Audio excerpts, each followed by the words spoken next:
Jody. She's a spiritual teacher and a thought leader, as well as a homeschooling mom of an awesome 9-year-old daughter.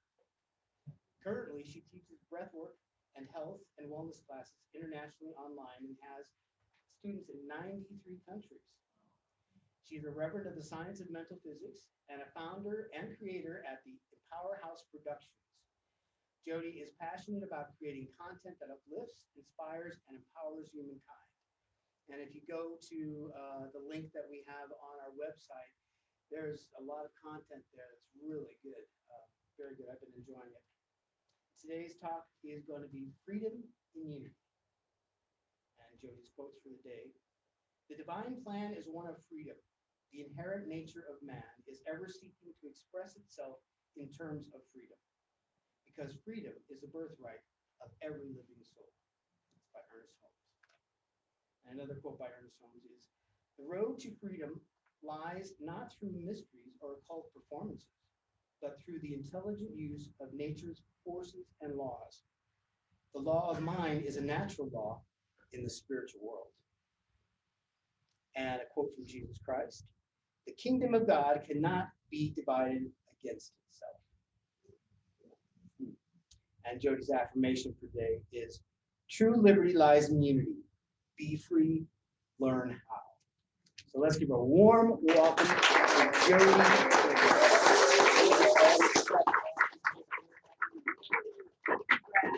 Let's give a round of applause for Brad, too. He does so much here. Well done. Happy Independence Day. Woohoo! Yes, independence. I was surprised when I was thought about the talk. Freedom seemed like an appropriate title for the 4th of July, of course, but I found out that Ernest Holmes actually spoke a lot about freedom. And I'm going to read that quote again just because it is so true, that the divine plan is one of freedom. The inherent nature of man is ever seeking to express itself in terms of freedom, because freedom is the birthright of every living soul. It is a little scary to talk about this topic during the world right now, but it's what's up to be looked at. The definition of freedom is the power or right to act, speak, or think as one wants without any hindrance or restraint. And then the definition of liberty is the state of being free within society from oppressive restrictions imposed by authority on one's way of life, behavior, or their political views. So it's also the power or the scope to act as one pleases in the universe. But true freedom, true liberty is cosmic. It is inconceivably vast. It is beyond this earth. And there's something within each one of us that cannot stand boundaries. But another way to say that is there is something within us that wants to become boundless. There's something within us which is longing to experience or to remember, to become part of the whole again, to remember and experience that dimension beyond physical. And we've come to a place in the world where we know that our physical bodies are made of the exact same stuff as the stars and the planets. And we also are in a place where modern science has actually proved that we cannot move a piece of paper without changing the entire balance of the physical universe. We know that profound unity is maintained in this universe because physicists believe there's no such thing as disunity. There's no disunity in this universe. It's scientifically proven. So we can understand what all the great spiritual leaders of the ages meant when they told us that this greater unity in which we all live and move and have our being, that the idea of freedom itself is tied up with the true concept of unity of the good of all, right? So if our nature is one, if God is one, and we know that God must be one because we know that the universe cannot be divided against itself. So we're all tied into an indivisible unity, right? A unity or a oneness that just simply cannot be divided. So in order to experience true freedom, we have to get back to this unity, to be able to experience the truth of our nature. So nothing in any part of the cosmic whole could be considered freedom that would destroy the liberty, the right to think, do, speak, or act as one sees fit, as long as it harms no one. So nothing in any part of the cosmic whole could be considered freedom that would destroy the liberty of some other part of it, right? That would be self-destruction. As Jesus pointed out 2,000 years ago, that would be a kingdom divided against itself. In the kingdom of God is one kingdom, and that's all there is. So we know that true liberty must spring from true unity.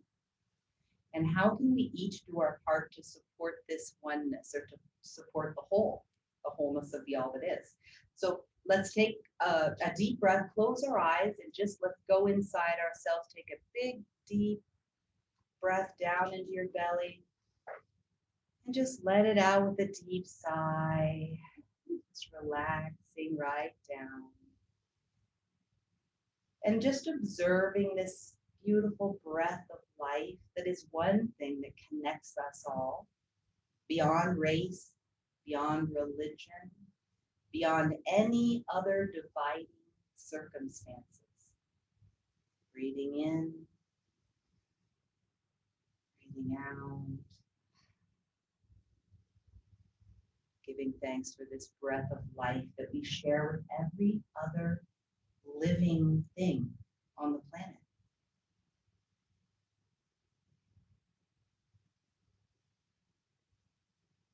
And as you're becoming more grateful for this breath that we all breathe together, think about, what does freedom mean to you?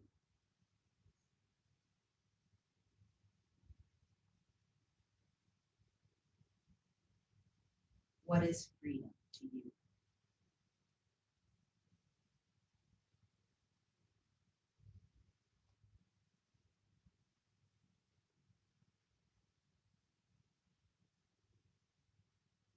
Think about, how do you allow others to be free?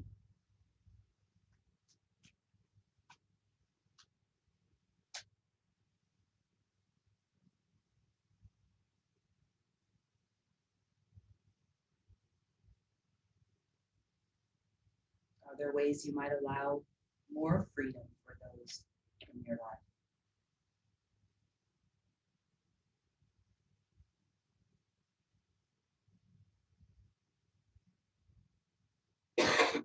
And what is something you could do to feel even more free inside yourself, so long that it doesn't harm another?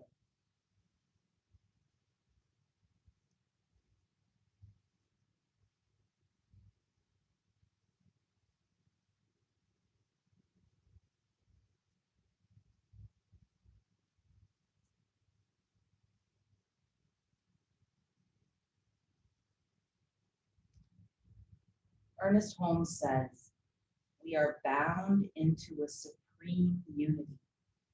We're tied into an immutable law of irrevocable cause and effect. That is unity moving into action.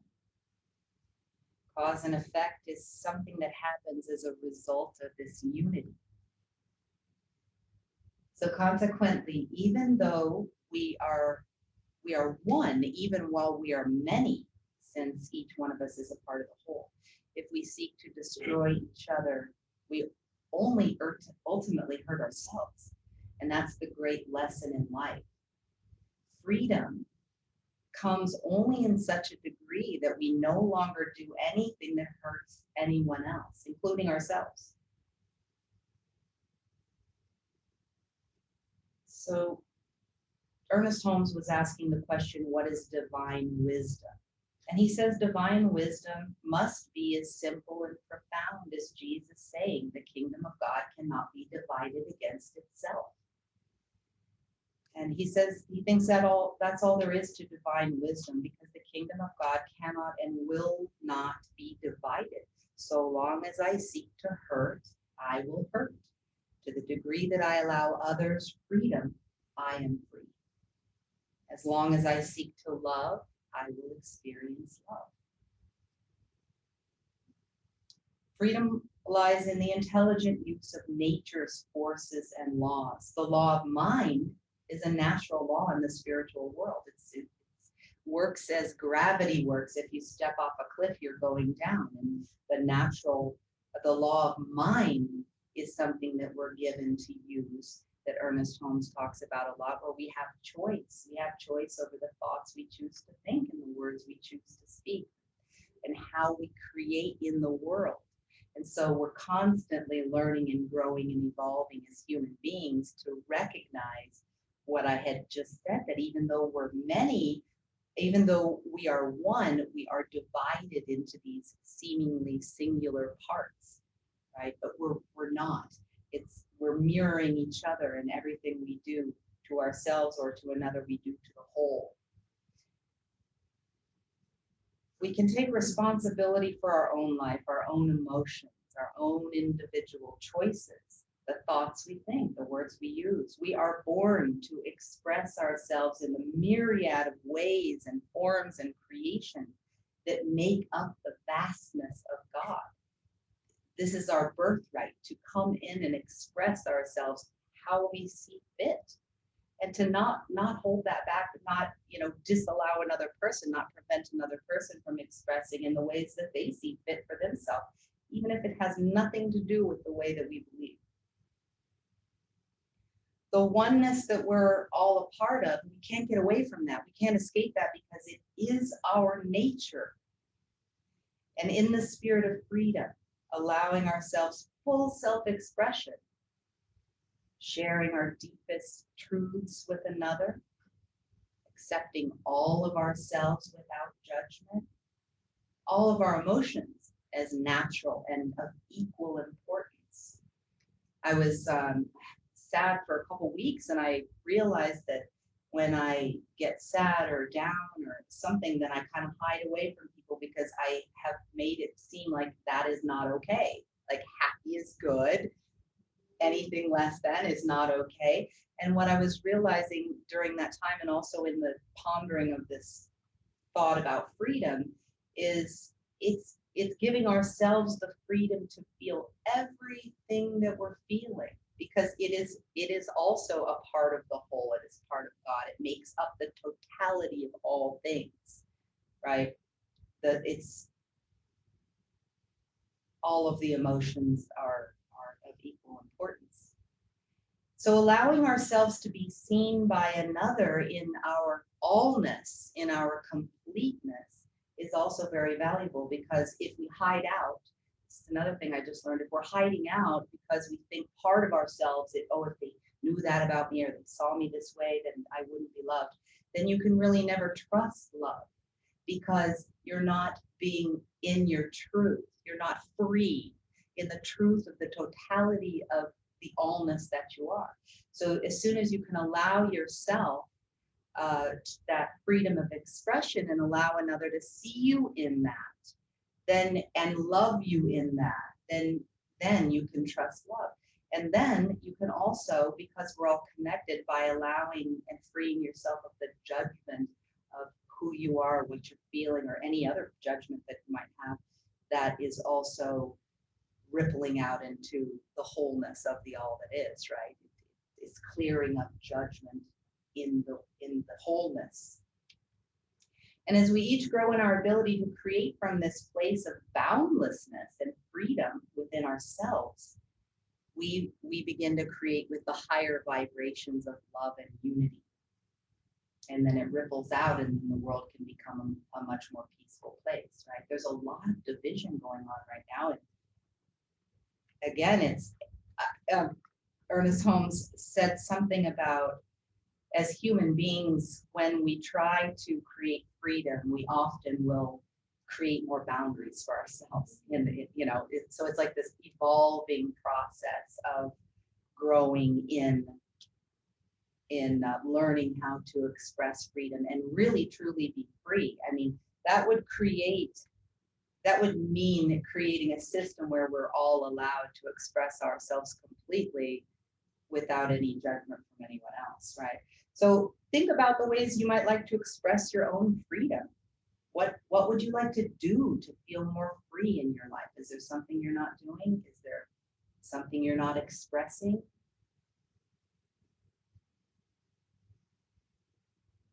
Maybe sharing your deepest feelings and truths with someone else so they can see you fully. Maybe letting go of any resentments or any thoughts or behaviors that don't serve you. That's another way to free up space inside yourself. Or any other thing that's coming up for you to notice right now. And then what would be holding you back from expressing yourself in this way? What holds you back from feeling free to express yourself? And then another powerful question, how might you lean more into love and allow yourself to feel more free in your own life?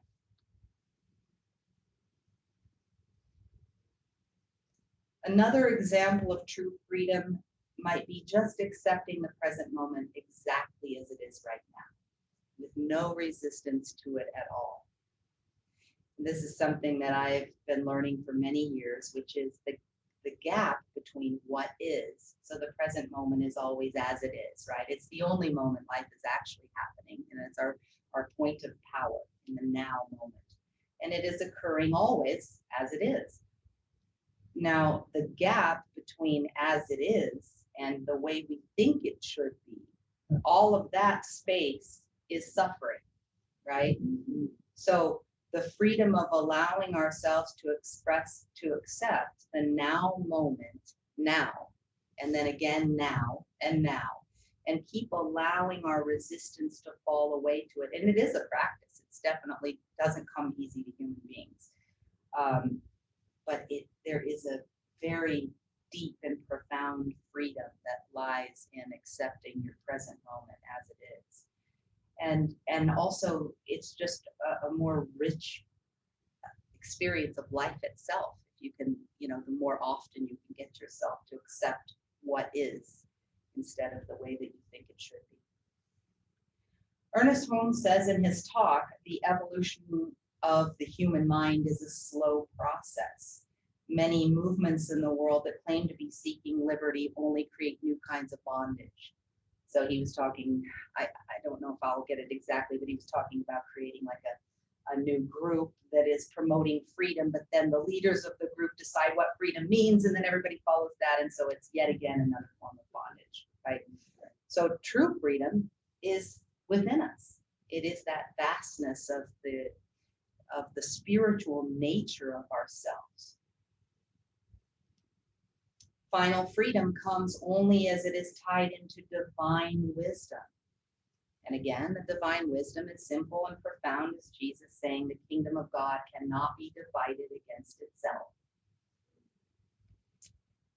If we want freedom, we must understand that freedom can never come by the imposition of the will of the minority over the majority. It is born finally and only to such a degree as some system is devised whereby individuals are allowed complete freedom so long as they do not, in their freedom, impose bondage on anyone else. Ernest Holmes says, I believe that the true spirit of democracy is a spiritual conception where there is freedom, liberty without license, and a flexibility that makes evolution possible on the foundation of freedom.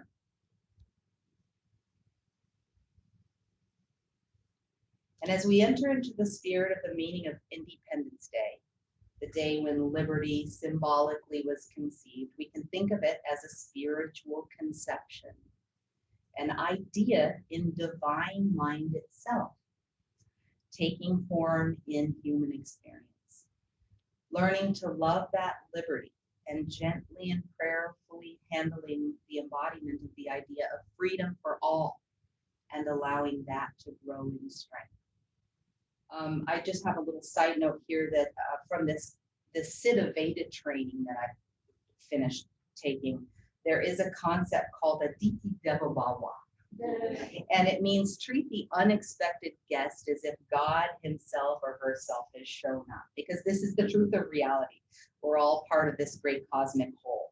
And every circumstance that arises is this mirror effect of our internal creation playing out on the world, masquerading as the other outside of us, right? So maybe freedom is just finding that peace and forgiveness in your own heart. And the concept of Aditi Devabawa too could be described as any of the emotions that are arising. Anything that arises, accept it as God himself showing up, because that is what it is. And treat it as such. They're sacred emotions, sacred feelings, sacred beings, right? Of which we are all connected. Okay, so now we'll just close our eyes. I'm going to do a meditation to do just what we were talking about, clearing out our own mind, body, and emotions, allowing the light to come in, and then sending this light out to the entire planet and all the beings that we share. So as we're coming together in the deepest reverential attitude of mind, in our imagination, we can do anything we want. Enjoying the peace of the spirit together, right here, right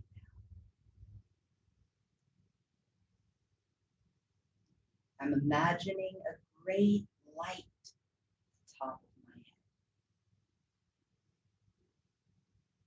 The top of my head is heavy and relaxed. My forehead is heavy and relaxed. My eyes are very heavy.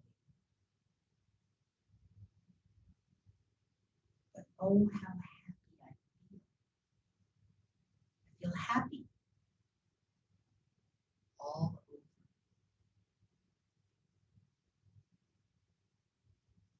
Every cell in my being is a light charging up. As I bring this great light down from the top of my head, I feel a gentle pressure. And this light comes down, down, all the way down, lighting up every cell in my being, activating joy, light, freedom, health.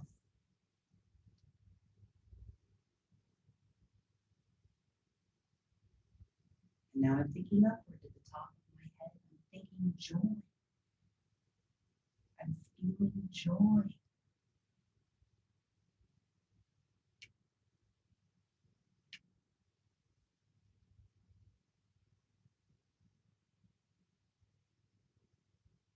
And now imagining our entire being full of light. We send this light and this joy out to everyone here today in this room. Send it out to everyone in the centers for spiritual living, wherever they may be.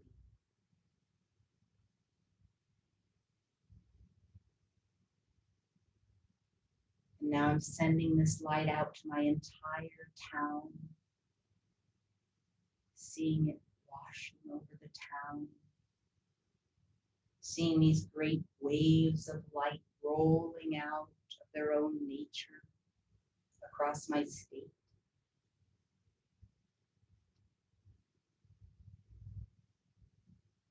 Now I embrace my country.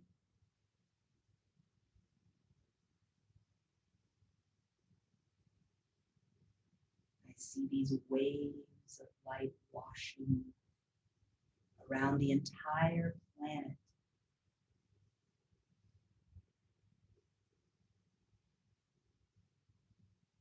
And I see this light surrounding the entire human race,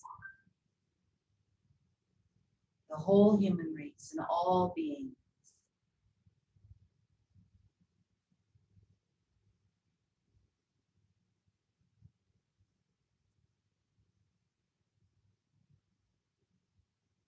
And now with that light of the divine wisdom within me,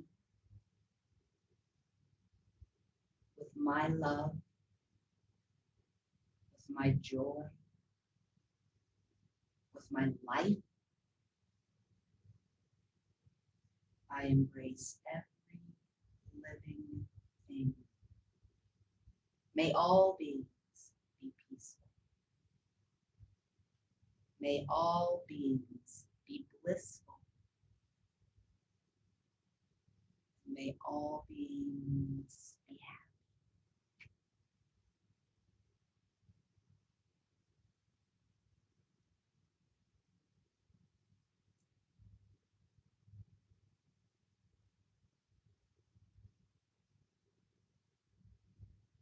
And now knowing that I am a part of the whole, I watch this light return to me by that mystic fourfold law, not from the one point from which I sent it, but from all the points. It's coming back. It's coming nearer, nearer. And now this divine love, this divine light embraces me. It overwhelms me. That light of the divine wisdom, that life that comes to me from every living thing, so that I know my whole body, this wide universe is full of light. Light.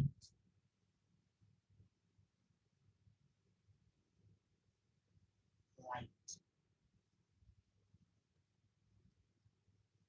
And now I will charge every cell of my physical body with that light of the divine wisdom, that love, that joy, that light that comes to me from every living thing.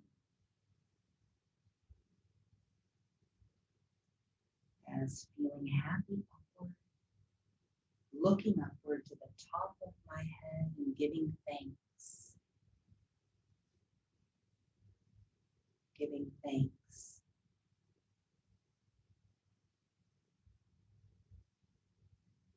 Giving thanks.